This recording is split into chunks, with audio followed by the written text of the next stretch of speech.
നമ്മളെ ജിദ്ദയിൽ പുതിയ ബസ് ഇറങ്ങിയിട്ടുണ്ടോ?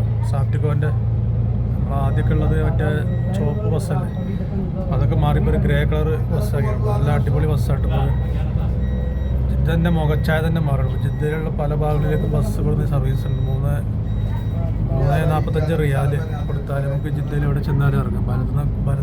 ഭാരതത്തിന് മെയിൻ സെൻറ്ററിൽ നമുക്ക് പല ഭാഗങ്ങളിലേക്ക് ISF, ഞങ്ങൾ യാത്ര ISFയിലേക്കാണ്. അതുപോലെ അസീസിയ, അതുപോലെ മറുവ, കാലിന്ത്യ, അത് കിലോ 14, അവർക്കൊക്കെ ബസ് സർവീസ് നമ്മളെ പഴയ ബസ്, ആ ചുവപ്പ് ബസ് അതൊക്കെ മാറി ഏപ്രിൽ 2 മുതൽ ഇപ്പോൾ പുതിയ ബസ് പോലെ ഇറക്കിയിരുന്നത്. അത് മൊത്തം 75 ബസ് ഇറക്കിക്കുന്നതാണ് അറിഞ്ഞേട്ടത്. ഇതിൽ നമുക്ക് കാർഡിൻ്റെ ആവശ്യമില്ല. നമ്മൾ ബാങ്ക് കാർഡ് ഉണ്ടെങ്കിൽ, മദാർ കാർഡിൻ്റെ ബാങ്ക് കാർഡ് ഉണ്ടെങ്കിൽ നമുക്കതിൽ യാത്ര ചെയ്യാൻ കഴിയും. ആ ബാങ്ക് കാർഡ് വെച്ച് നമുക്ക് പേ ചെയ്താൽ മതി.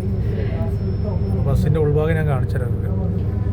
ഇതാണ് ബസ്സിൻ്റെ ഉൾഭാഗം. ഇതിൽ നമുക്ക് സിഗ്നലും കാര്യങ്ങളൊക്കെ ഉണ്ട്. നമുക്ക് എവിടെയൊക്കെ സ്റ്റോപ്പ് കാര്യങ്ങളൊക്കെ ഉള്ളത് ഒക്കെ ഇവിടെ എഴുതിയിട്ടുണ്ട്. ഇരിക്കാൻ സീറ്റൊക്കെ നല്ല കംഫർട്ട് സീറ്റാണ്, പുതിയ സീറ്റാണ്. പക്ഷെ നമ്മൾ സാധനം വെക്കാനുള്ള സൗകര്യം ഇപ്പം ഇതിലുണ്ടാവും. ആദ്യം പഴയതിൽ നമുക്ക് സാധനങ്ങളൊക്കെ വെക്കാനുള്ള സൗകര്യമാണ് ഫ്രണ്ടിൽ. ഇപ്പോൾ ഇതിലൊന്നുമില്ല. അതാണ് പുതിയ ബസ്.